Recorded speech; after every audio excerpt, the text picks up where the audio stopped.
Bonjour à toutes et à tous, bienvenue à cette nouvelle sortie du Sac à Fête Dauphin. Toujours avec vous, Chilène Prampin. Notre invitée du jour est déjà bel et bien présente et aujourd'hui, nous allons parler de son expérience dans les organisations de femmes et l'importance de ces dernières dans la société haïtienne. Elle répond au nom de Clédia Redj Mirnel Jules Jean-Baptiste, âgée seulement de 22 ans, étudiante en relations internationales et en sciences sociales à l'Université d'État d'Haïti, spécialement à l'INAGUE. Elle évolue dans plusieurs organisations féminines comme Femmes Fières, plateforme des organisations de femmes pour le développement d'Haïti, et aussi au sein de JEDI, Jeunes diplomates d'Haïti. Aujourd'hui, notre sujet, c'est qui importance organisation femmes dans la société haïtienne. Bonjour Clédia, comment ça va? Bonjour Chilène, bonjour à toutes les personnes, auditeurs, auditrices qui nous écoutent aujourd'hui. Je suis contente d'être là et j'espère que cette interview va être des plus fructueuses en termes d'information, en termes de ce qui va se dire ici. D'accord, c'est super. Dis-nous Clédia, à partir de qui l'est ou t'es fait première expérience avec une organisation qui défend les droits des femmes dans le pays? Alors, moi, je fais partie de plusieurs organisations de femmes, mais c'est plus Femmes Fières et POFAD qui bénéficiait plus de l'implication sociale dans le moment. Donc, Femmes Fières, c'est une organisation qui se spécialise dans le coaching dans les écoles. Le travail de Femmes Fières, c'est plus, coacher des jeunes filles de 15-16 ans. Donc, en gros, c'est faire pour elles ce qu'on aurait voulu qu'on fasse pour nous à cet âge-là.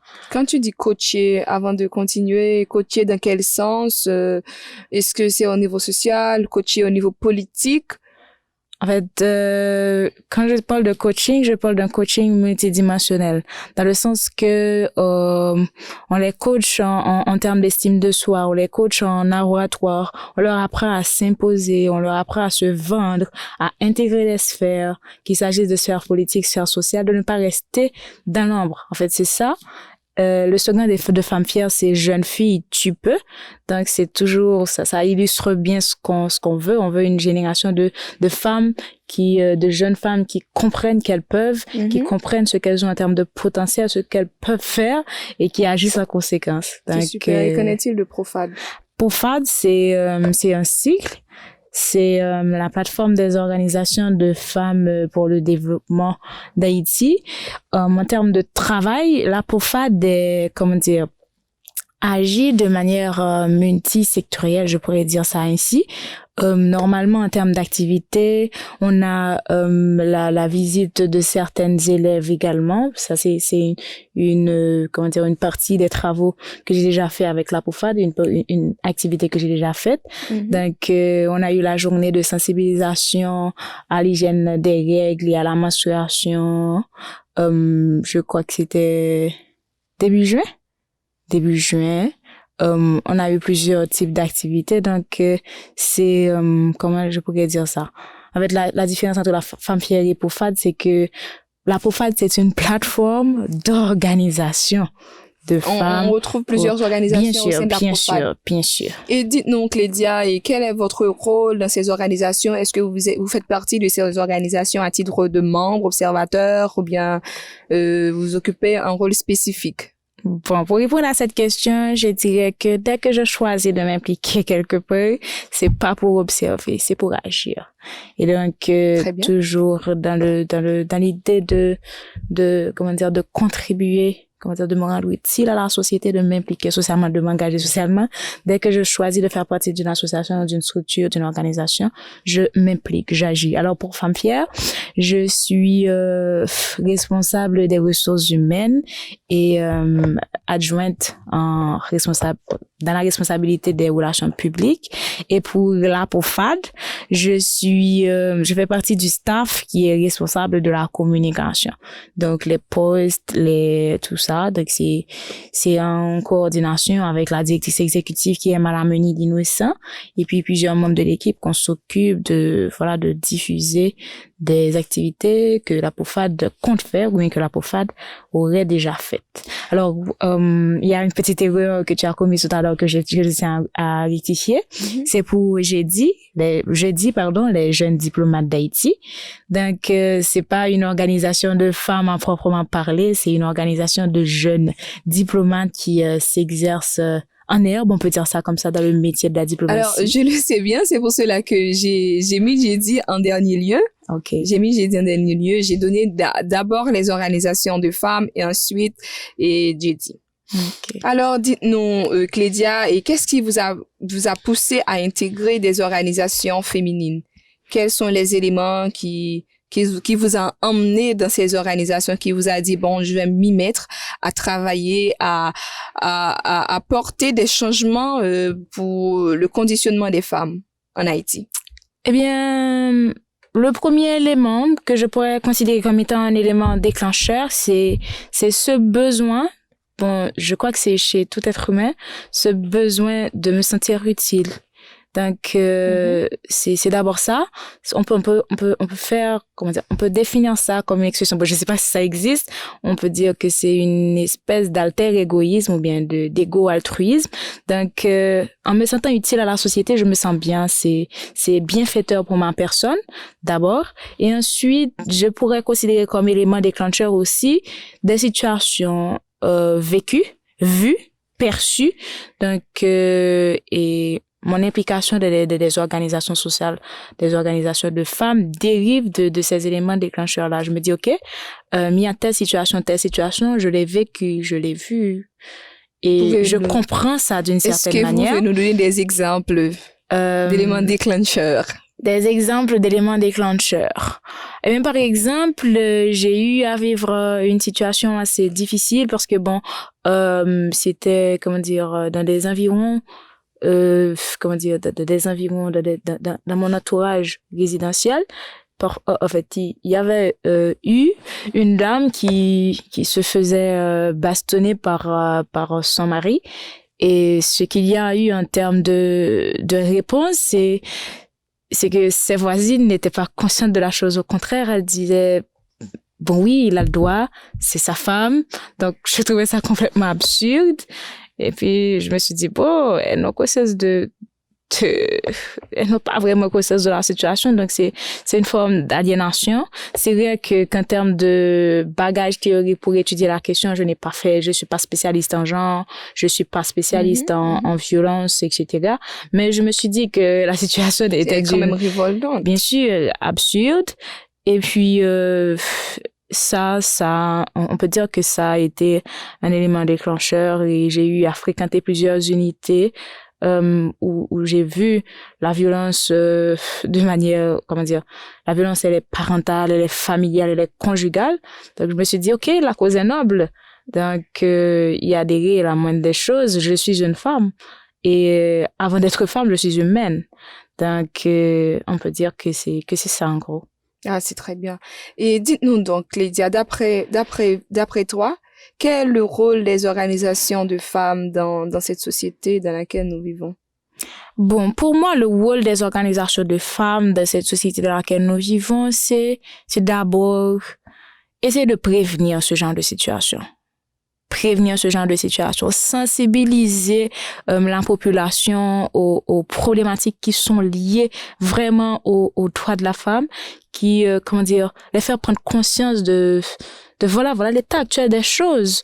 Donc, c'est vrai que dans le pays, que dans l'état d'Haïti, on a tout presque sans dessus dessous, mais il y a certaines choses quand même qui méritent d'être regardées de près. Je ne dirais pas que c'est plus que d'autres, mais il y a certaines choses qui méritent d'être regardées de près, parce que ce sont nos mères, ce sont nos filles, ce sont nos sœurs. Est-ce que tu crois que la prévention, c'est assez suffisante? Et vous avez évoqué tu as évoqué plusieurs cas et qui vraiment très graves. Est-ce que tu penses que cette prévention sera suffisante? Donc, quand je dis prévention, je dis d'abord prévention et je dis également sensibilisation, parce que c'est vrai que, les organisations de femmes, elles peuvent œuvrer dans certaines mesures qu'elles peuvent, mais il y a également la sensibilisation des gens qui doit être faite. Pourquoi? Parce que Bon, vous êtes d'accord avec moi, on va prendre un cas de figure. On a une législation haïtienne, un cas de figure, un exemple. OK, disons qu'on a une constitution des plus parfaites qui prend en compte la plupart de, qui régit la réalité haïtienne dans la plupart, disons, de ses composantes. On a tout ça, mais on peut avoir dans la réalité des faits, on peut avoir des gens qui ne respectent pas ces provisions législatives qui régissent certains droits, qui régissent certaines réalités, qui disent voilà comment les rapports doivent être entre les personnes sur le territoire haïtien, mais d'abord les mœurs des gens, leur culture, comment ils perçoivent la chose. Donc la sensibilisation est très importante. Il faut dire on peut avoir des tonnes des choses qui peuvent être considérées comme des détails, mais qui peuvent faire de grands changements.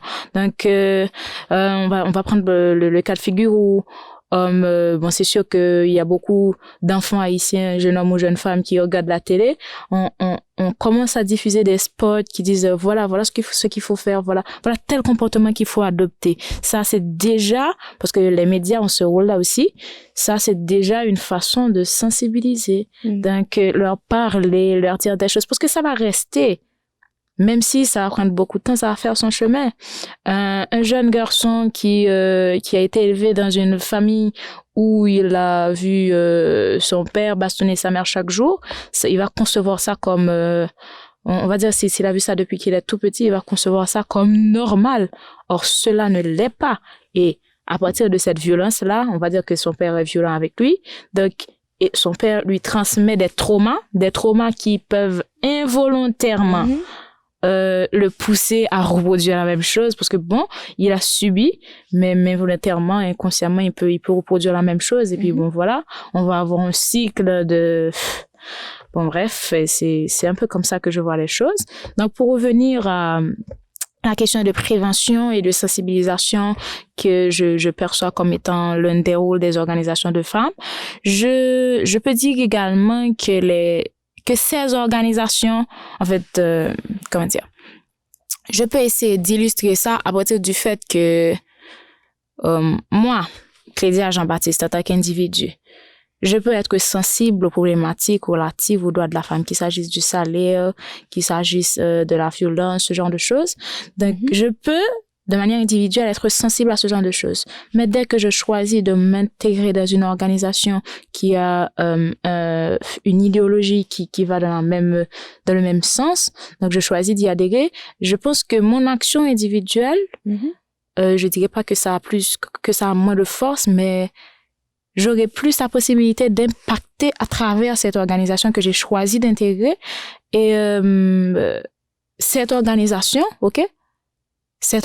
va se positionner en tant qu'acteur. Je suis sortie de l'état de passivité. J'agis pour le changement que je souhaite. Donc, Alors, Clédia, les organisations de femmes de nos jours, c'est ce qui manque pas, que ce soit dans la capitale ou encore dans les autres régions du pays. Et selon vous, qui facteur qui rend le travail d'organisation ça compliqué? Parce que les organisations ne manquent pas, comme je viens de le dire, mais on s'imagine que c'est un peu difficile pour elles de faire un impact assez significatif. Bon, je sais pas ce que tu entends par le mot significatif. Bon, mais pour répondre à la question, je dirais que, en fait, les facteurs pour moi qui d'abord obstruent la tâche de ce genre d'organisation, c'est d'abord, la mentalité.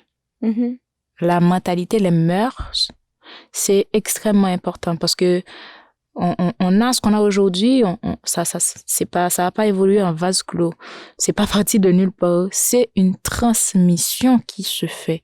C'est vrai qu'on a des facteurs, environnants. On a, et par rapport à la coutume, à la mentalité des gens, on a d'autres facteurs. On a, par exemple, le fait de ne pas être prise au sérieux. Par exemple,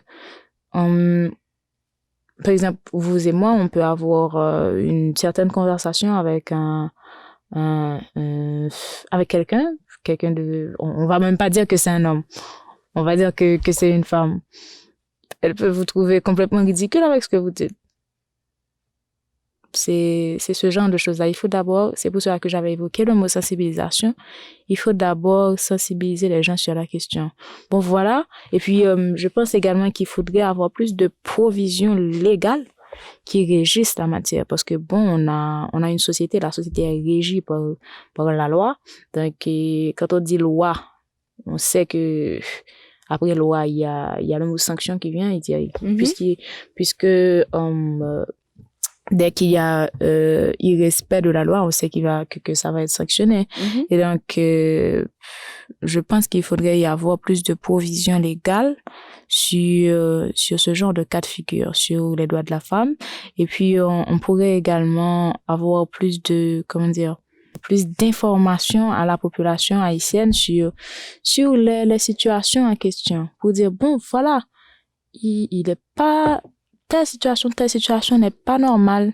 Donc, moi, ce qui, pas, je vais pas dire me dérange, mais ce qui me titille un peu, c'est par rapport aux différents travaux des organisations de femmes. Qu'est-ce qui peut être fait pour changer la donne? Est-ce que elle devrait travailler davantage? Est-ce qu'elle devrait apporter beaucoup plus de nouveautés? Parce que ce que tu viens de dire là, c'est par rapport avec les mesures qui doivent être prises et au niveau de l'appareil étatique. Mais est-ce que tu ne crois pas que les organisations de femmes ont besoin de travailler davantage? Bon. Et quels seraient ces différents travaux sur plusieurs fronts, non seulement prévenir, mais aussi agir également? Et comment d'ailleurs? Donc, pour les organisations de femmes, donc comment je crois qu'elles peuvent atterrir un peu plus avec leurs travaux. Exactement. Donc, l'un des points où je crois qu'elle pourrait agir, c'est l'aspect d'interconnexion. Je peux dire ça comme ça. Parce que, comme j'ai dit tout à l'heure, peut-être que je vais même pas dire qu'on va vite, seul on va tout court, ok? Mais ensemble, il est possible d'aller plus loin. Il est possible d'impacter un peu plus. Donc, par exemple, je fais partie de telle organisation qui se base un peu plus sur tel aspect des droits des femmes, et j'ai une autre organisation qui se base un peu plus sur tel aspect. On peut travailler de concert. On peut atterrir ensemble avec nos objectifs, le partenariat, l'interconnexion. Si je comprends bien, et les organisations féminines devraient primer la spécialisation. On aura besoin de faire tout comme un touche à tout. Mais s'il y avait des organisations qui se spécialisent soit dans la violence, soit dans l'éducation, ce serait beaucoup mieux. Non, c'est pas exactement ce que je voulais dire. Je veux dire qu'il y a des organisations qui existent déjà, qui agissent, sur plusieurs fronts. Okay. Il y en a qui se spécialisent, on va le dire. Il y en a dans leur liste de choses, dans leur objectif, dans leur champ de travail. On voit par exemple, il y a l'émancipation de la femme, il y a la question de l'autonomisation économique. On a plusieurs axes sur lesquels on voit que ces organisations agissent. Mais je disais que peut-être pour avoir un travail plus, pour aller plus loin. Pour aller plus loin. Oui, avec beaucoup plus d'impact. Peut-être qu'il faudrait une sorte d'interconnexion entre les organisations de femmes. OK, Femmes Fières agit pour coacher des jeunes filles dans les écoles. OK, on le fait. Et ça atterrit bien, mais peut-être ça pourrait avoir plus d'impact si on se liait avec Neges Marron, par exemple. On se liait avec Grand Jipon, et puis Grand Jipon aurait à intervenir auprès de ces mêmes jeunes femmes sur les thématiques dans lesquelles elle intervient. Et c'est pareil pour Neges Marron. C'est pour mettre en exergue l'impact que l'on pourrait avoir, qui pourrait être supérieur par rapport à ce qu'on a aujourd'hui, parce que chacune intervient dans la mesure de son possible, mais peut-être qu'une interconnexion des organisations de femmes aurait des retombées bénéfiques. Et qu'est-ce qui empêche cette interconnexion dont tu parles là? ce qui empêche l'interconnexion. D'ailleurs, elle n'est pas inexistante. Donc, je propose qu'elle soit plus renforcée, cette interconnexion. Donc, qu'est-ce qui peut empêcher une sorte d'interconnexion entre les organisations de femmes? Alors, tu ne veux pas non, je veux pas trop sur le sujet. C'est pas le fait d'en dire un peu trop. J'ai pas eu à travailler, j'ai pas eu à faire un travail de terrain, à questionner. J'ai pas eu à enquêter sur le sujet. Donc, pour répondre à cette question, je dirais que je vais pas vraiment y répondre parce que je trouve que ça nécessiterait un travail beaucoup plus approfondi. Je n'ai pas eu à enquêter sur le sujet. Il me faudrait questionner des membres des organisations de femmes dont je fais partie, des autres organisations, pour dire, voilà, pourquoi on sent qu'il y a ce manque de connexion entre les organisations de femmes. C'est vrai que le 3 avril, on voit tout le monde, toutes les organisations sortir. C'est vrai que le 8 mars, toutes les organisations de femmes organisent quelque chose. C'est vrai que on a des actions qui se font, des actions qui se posent par ces qui sont posées par ces organisations, mais on sent qu'il y a un manque de connexion, mais qu'est-ce qu'il y a comme problème? Donc, comme je vous dis, c'est un travail qui demande plus d'approfondir, qui demande plus de, plus de bagage intellectuel, je peux dire en quelque sorte. Ou encore disons plus de données.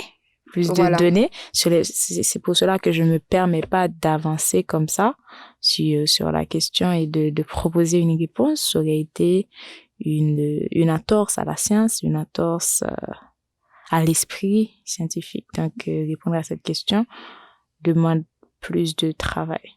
C'est très bien. Et pour qui ça, les organisations de femmes ne concernent pas seulement les jeunes femmes ou encore les femmes âgées, et ça concerne également les hommes. Bien sûr. C'est parce que tu es d'accord avec moi. Bien sûr. Super. Et pour qui ça est important pour jeunes de plus intégrer en bataille ça, parce que quand on dit est-ce que vous voulez intégrer une organisation de femmes, les jeunes sont très réticents à l'idée. Soit ils ne font pas assez confiance à ces organisations selon leur dire, soit ils ne savent pas trop bien ce que ça veut dire intégrer une organisation. Quels seraient selon vous et vos conseils et pour ces jeunes? Eh bien, ces jeunes, je dirais que ces mêmes jeunes-là souhaitent un changement. Ces mêmes jeunes-là souhaitent avoir une autre réalité. Mais dès que vous restez passif, dès que vous n'agissez pas, ça sera difficile d'obtenir cette réalité que vous souhaitez. Donc, moi, j'ai fait un choix. J'ai fait le choix de m'intégrer dans des organisations sociales et cela m'est très bénéfique, non seulement en termes d'épanouissement personnel parce que je me sens utile à la société. J'adhère à une cause que je juge noble, que je juge juste. Donc ça contribue à mon épanouissement personnel. C'est vrai que peut-être qu'on n'a pas de rémunération ou bien encore de profit pécuniaire, mais c'est profitable sur le plan personnel, c'est profitable à l'autre aussi. Je reviens avec ce terme que j'avais un peu inventé, ou je sais plus si ça existe, d'alter égoïsme ou bien d'égo-altruisme. Ça peut changer beaucoup de choses, ça peut faire beaucoup de différence. Il n'y a pas que vous dans votre entourage. Il y a d'autres personnes qui sont dans des situations plus ou moins vulnérables que vous. Donc, je pense que vous intégrer dans des organisations sociales, notamment si l'idéologie de ces organisations sociales vont avec ce que vous avez en termes de valeurs, vont avec ce que vous avez en termes d'idéal, c'est une très bonne initiative et ça vous apportera des bienfaits que vous n'espériez pas. D'accord, c'est très bien. Et quel est votre message pour les organisations? Alors, quel est ton message pour les organisations de femmes en Haïti? Eh bien, aux organisations de femmes en Haïti, ce que je dirais, c'est on n'a pas encore fini. il reste beaucoup de chemin à faire et on doit continuer à travailler. On ne doit pas avoir,